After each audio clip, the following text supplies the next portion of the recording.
All right, he's known as one of the biggest contrarians on the street for rightly predicting numerous financial meltdowns. Marc Faber was just on CNBC last week with a bold call on Greece. Let's listen. I know what should happen. And what should happen is that Greece exits the Eurozone right away and defaults on all its obligation to foreigners. Right, joining us on the Fast Line for more Fast Money Portfolio is Mr. Gloom, Boom, and Doom himself, Marc Faber, author of the monthly Gloom, Boom, and Doom report. Mr. Faber, it's great to have you. Thank you very much for having me. So what do we think is likely to develop here over the next several days? How messy does it potentially get over in Europe?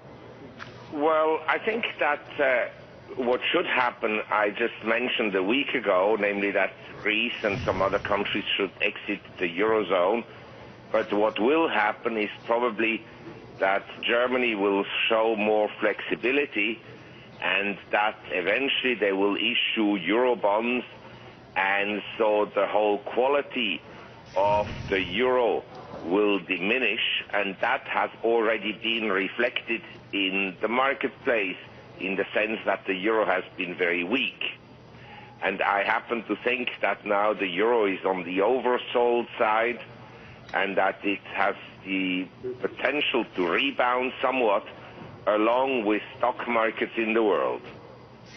You know, your fellow doomsayer, if you will, Nouriel Roubini, told us a couple of weeks ago that he sees Europe as, in his words, a slow-motion train wreck. Given the news that's starting to develop over there, is the speed of the train wreck in your mind picking up, if you do in fact believe that that would be the case?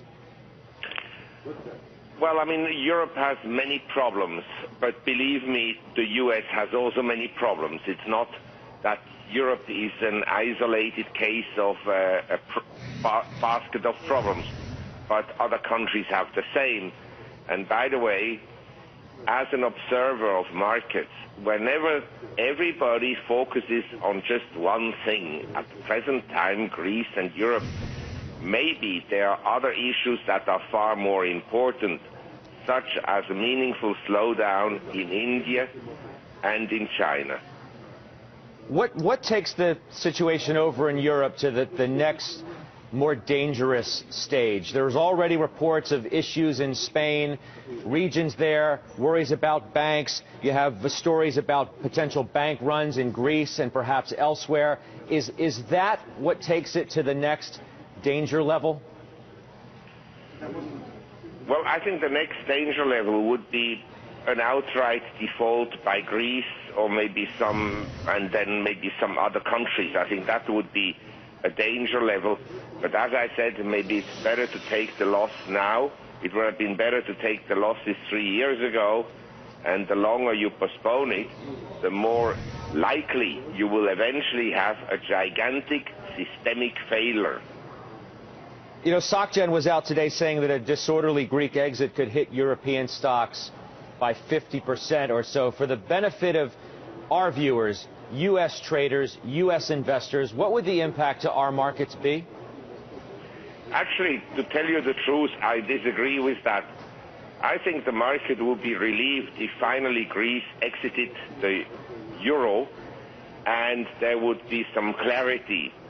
It wouldn't be good for bank shares and insurance companies' shares, but in general, I think the markets in Europe are now very oversold, and on an exit of Greece, I think the markets would rally because that would be some solution. Maybe not the best solution. The best solution would have been never to accept Greece into the Eurozone start with. But it would be some solution, and I think the markets would actually rally. One of my traders has a question for you, Sir John. Marc, welcome to the show again. Love to have you. And you're certainly living up to the name, Gloom, Boom, and Doom. And you cited one of the issues as far as the markets perhaps getting oversold around the world. In particular, if there is an exit for Greece, because that roadmap needs to be made, and I believe they're drawing it up right now. If indeed that happens, I agree with you, sir, that we're going to see a decent rally out of both the euro and markets around the world, because it's a recognition of the simple fact that, as you said, they shouldn't have been in the zone in the first place, and that these debts are too staggering.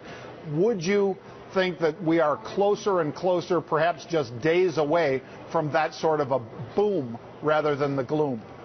Yes, I mean, I wouldn't call it a boom, because if I look at the marketplace around the world, there are more and more stocks that are breaking down, in particular economic sensitive stocks, and also stocks that cater to the well-to-do people, like Tiffany and so forth. And when this happens, it tells you that the economy is likely to weaken, and that the huge asset price run from which the well-to-do class has benefited is likely to come to an end with some kind of significant asset deflation. You're not looking for a recession, though, here in the United States, are you? Well, I think that we could have a global recession sometime, say, starting in the fourth quarter of this year, early 2013. Yes, that's a distinct possibility. Where would you put it at? If it's on a scale of, say, what, 50% possibility, 1 in 3 chance, where would you rate it? I would rate it at 100% certainty. Okay, and where would you want to be invested right now if that would be the case? Cash, U.S. dollars. What about gold, Mr. Faber? What about gold? I think that investors must own some gold, but as I have maintained for the last 6 months or so, we are still in a correction period, and maybe gold breaks down below the low that we reached on December 29, 2011, which was 1,522. That's a possibility. But sentiment is now quite negative about gold.